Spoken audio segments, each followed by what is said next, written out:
اسرائیل څومره خلک دی؟ اسرائیل تقریبا 60 लाख یا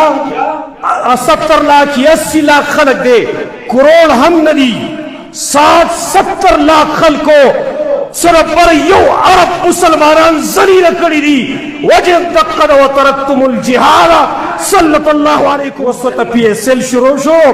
د کرکٹ میچونه وته شروع شو، نوجوانان به بری کې مبتلا کی چې تاسو دا ګورئ فلسطینیان څه کوي، مړه خپل کار به کوي سړیا، ټول نوجوانان په دې کې مبتلا. نو ته خو د پاکستان د کرکټ د ټیم غیرت ماته وښیوه، دوی توره په کوم ځای کې کړې ده، خپل منځ کې منځلي شوي دي،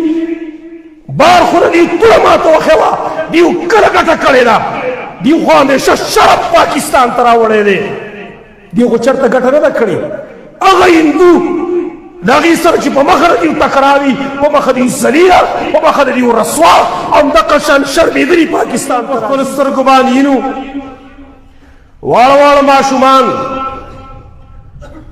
دارنګې زنانه، حتی چې د تی ماشومان هغه هم د ملبې د لاندې پراته دي. تاسو به یو ویډیو کتلی وي چې یو ماشوم هغه پروت دی او سپی رالګي او سپی غاړې ته کوي. دې کې پوره یو سبق موږ دپاره پروت و چې د فلسطین د مسلمانانو دپاره خو څوک فلسطین میدان ته لانول سره د غټ طاقت ته، سره د افرادي قوت ته څوک لانو، لیکن د سپي په مدد سره الله دا ماشوم غاړې ته کو چې ستاسو نه خو هغه سپی هم ښه دی چې د فلسطینیانو دپاره یې خو څه کار وکړه که نه، تاسو څه کار کړی د فلسطینیانو دپاره؟ هغه ماشومان چې د چاخ په یو ځای کې او لاس بل ځای کې پروت، سر یو ځای کې تنه بل ځای کې، کم چې بچ پاتې دي د هغې مخونه لهو لهان، هېڅ غیرت په مسلمانانو کې نه راځي. بنیادي وجه اصل کې د دې دپاره دا وه، نبی صلی الله علیه وسلم فرمایلي، سنن ابي داود کی روایت، اذا تبايعتم بالعينتين واخذتم اذناب البقر ورضيتم بالزرع وتركتم الجهاد سلط الله عليكم ظلا. کله چې تاسو په سوري کاروبار باندې خوشحاله شوئ، راضي شوئ، زراعت باندې کروندو باندې تاسو راضي شوئ، جهاد هم پرېښودو، الله په تاسو ذلت مسلط کی، چند کسان بس تاسو ذلیله کی او رسوا بم کی، او تاسو نه به دا ذلت نشي واپس کېدلی څو پورې چې خپل دین ته راګرځېدلي نه وئ. اسرائیل څومره خلک دی؟ اسرائیل تقریبا 60 लाख یا 70 लाख یا 80 लाख خلق دی، کروڑ هم ندی 60-70 लाख خلقو صرف پر یو عرب مسلمانان ذلیل کړي دي وجه دقد و ترکتم الجهاد صلت الله علیکم ذلا. جهاد پر خدای الله دغه شان ذلیل کړي وي. دا ټول مسلمانان مملکتونه اسرائیل چیلنج کړه، کسور د پکی طاقت د پکی را میدان ته شي، ټول د خورۍ جوړې شوي دي، ښځې جوړې کړي د ټول نه، هېڅوک جواب نشي کولی. الان کې که یو ملک ته را سترګې راویستلې، قسم په الله د دې به په پرتګونو کې ګندګي هم تللي وي.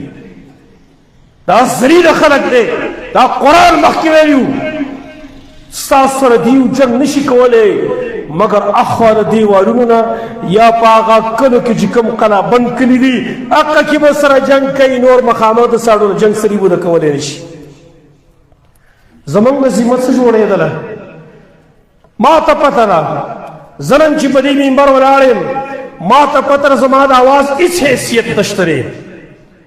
دواړو غوندې حیثیت یې نشته دی، خو د زړه یو درد دی، د زړه یو بړاس دی، خلکو ته ښه کېدی شي څه خلکو ته فایده ورسي. د مسلمان ذمه خدا جوړېدله.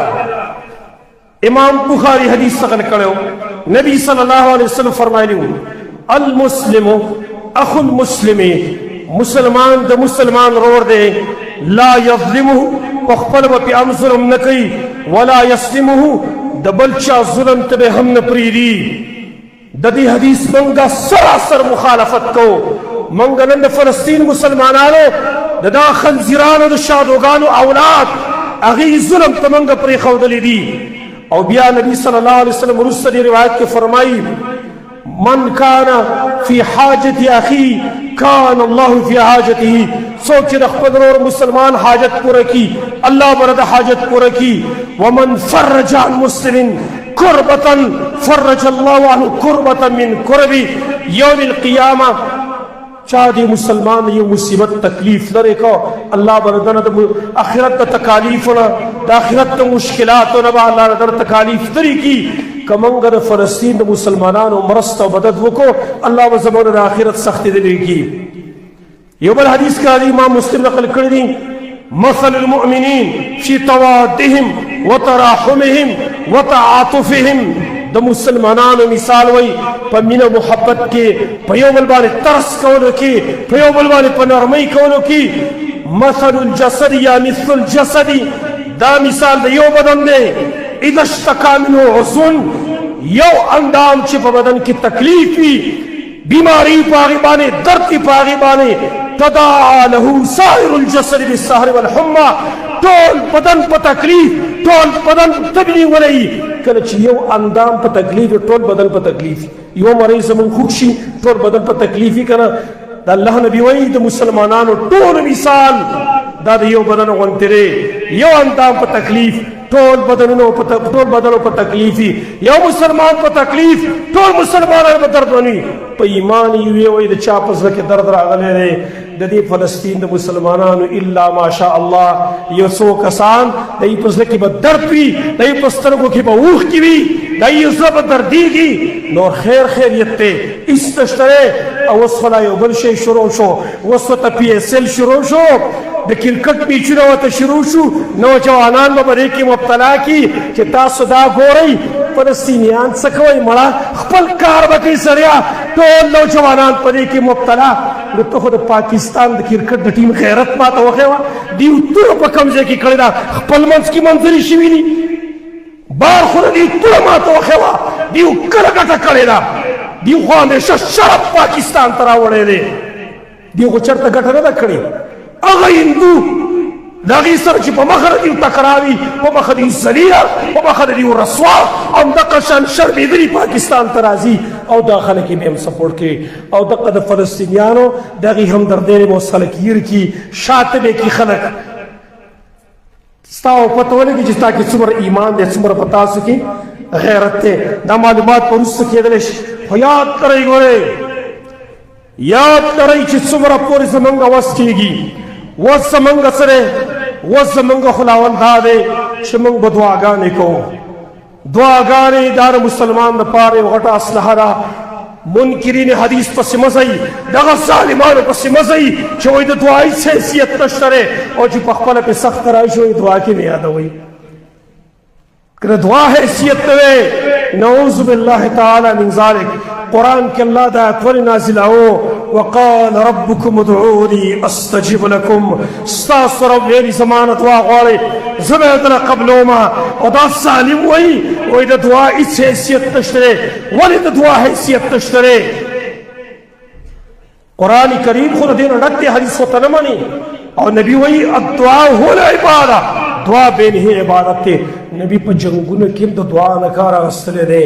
غزوه بدر چې کله قایم شوه صحابه کرام تش لاس دي 313 تعداد دی هغه طرف ته دشمن کثیر تعداد مسلح هر لحاظ سره پورا او دلته مسلمانان خو تش لاس دي نبی صلی الله علیه وسلم هم د دعا نه کار اخیستلی دی صحابي فرمایي وی کله چې سهار له معرکه شروع کېدله سبحان الله د نبي صلی الله علیه وسلم رابطه ده الله سره وګورئ په داسې ټیم کې سهار له معرکه شروع کېدله د شپې ټول صحابه کرام ورته پراته دي الله پې سکینه نازله کړې وه صحابي وایي ما سر را پورته کړه شپې په څیسه کې ومې کتل ټول صحابه کرام په خوب باندې وده دي محمد رسول الله صلی الله علیه وسلم امام المجاهدین امام المتقین امام الانبیاء هغه د ونې د لاندې ولاړ دی په مانځه باندې ولاړ دی او بیا دعاګانې کوي لاس پورته کوي الله ته یا الله د دې مدد وکړه او کله چې معرکه شروع کېدله د هغې نه مخکې په هغه څپر کې ولاړ دی لاس یې پورته کړه ویل یا الله تا ما سره وعده کړې وه زه به ستا مدد کوم دا چند کسان راوتلي که دیو ته شکست میلاو شي یا الله ستا نوم به څوک وری په دې عالم کې وانلي ما څه به نن خپله وعده پوره کړې او دومره دعا یې وکړه چې څادر ته ښکته وغورځېده ابوبکر صدیق رضی الله عنه شاته ولاړ څادر رالي نبي ته په اوږو باندې ږدي شاله غاړې ورکوي حسبک یا رسول الله یا رسول الله بس دی پوره د دعا زموږ دپاره نبي صلی الله علیه وسلم د دعا نه کار اخیستلی و موږ به دعا کوو انفرادي هم اجتماعي هم الله نه به سوال کوو دا ټول مسلمانان په دې کې مخلصین خلک ډېر شته دی د جهاد جذبه لرونکي شته دی لیکن د جهاد موقع نه میلاویږي نو د هغې زړونو ته الله ګوري کیدای شي دغه دعا الله قبوله کړي او دا مسلمانان بار بار د الله دروازه وټکوي بار بار یې وټکوي عبدالله بن مسعود رضی الله عنه فرمایي وایي د الله نه دعا کول دا د باچا دروازه ټکول دي څوک چې بار بار دروازه ټکوي هغه ورته یو ځل کولاویږي کیدای شي یو ځل الله نه دروازه کولاو کړي زموږ ذمه دار جوړېږي چې موږ به دعاګانې بار بار د هغې دپاره کوو دویم وسم کې د مالی جاني مدد په د هغې سره کوو څومره چې زموږ وس رسېږي او د هغې سره سره که نورې څه نه وي د کفارو دغه اسرائیلو چې د هغې کوم مصنوعات دي د هغې نه بایکاټ کول هغې نه ځان ساتل د هغې دپاره معاشي او شکست دی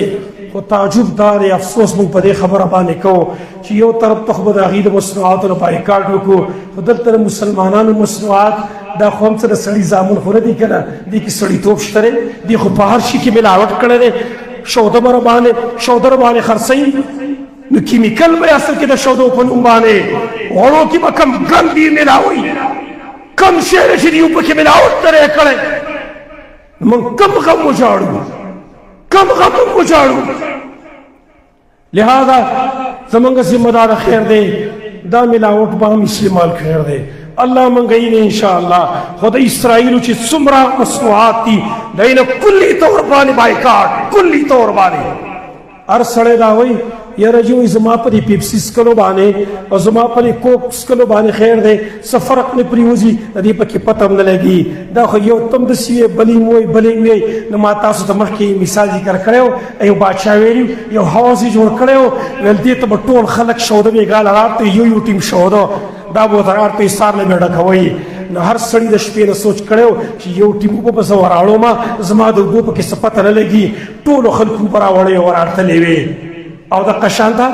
هغه حوض د اوبو نه ډک شوی و دقه شان ته ویې زما د کوک پکې څه پته نه لګي دا بل پکې وایي زما پکې د KFC څه پته نه لګي د مکډونلډ پکې زما څه پته نه لګي خیر دی زه پکې ورشم دقه شان یو دا کار وکړي هغې معیشت نوره مضبوط شي په خپله سوچ وکړي 60 لاک یا 70 لاک اسرائیل د څه شی دی زموږ د خیبر پختونخوا نه هم کم دي د دې نه هم کم خلک دي او دې را ټول مسلمانان په یوه ګوتې څه وګډول موږ له خو شرم پکار و خو شرم څه ګډه خدای چې په چا پسې بې وکړي موږ خو په شرمه ډول شرمېږو نه زموږ خو دقه ذمه جوړېږي چې موږ به د هغې د مصنوعاتو نه بایکاټ کوو دا یو تعاون دی د هغې سره خو یاد ترې ګورئ که څوک دا تعاون نه کوي د دې فلسطینیانو سره تعجب خبردار هیڅ چا کې څه غیرت نشته څه لشه مشه په چا کې نشته هر ټولو نه لشې وتلي دي څومره چې اسلامي مملکتونه یې ټولو نه لشې وتلي دي یو یې د هر اسرائیل دی وایي تاسو دې ځای نه وځئ وایي دا زمونږ دی وایي عجیبه خبره راغله ستا دا ځای کوم ځای کې و ته خو راغلی د بل ځای تا له خو چا ځای نه درکاو غلطي شوې په ابتدا کې فلسطینیانو نه دا غلطي شوې وه چې اسرائیل یې ځای ورکړی و که دې له ځای نه ورکړی نن به اسرائیل زموږ دپاره د مرۍ هډوکې نه جوړېدلی د غاړې غوړ به نه جوړېدلی خو غلطي شوې وه ټایم کې چې دوی له ځای ورکړی شو ورنه دا خو هټلر ټول ختمول روس ایستلي وو امریکې ایستلي وو جرمن ایستلي وو فرانس ایستلي وو هېڅ چا نه پرېښودل په کښتو کې ګرځېدل را ګرځېدل فلسطین والا ځای ورکړو نن زموږ دپاره د مرۍ هډوکې جوړ شوی دی وایي تاسو دې ځینه وځئ وایي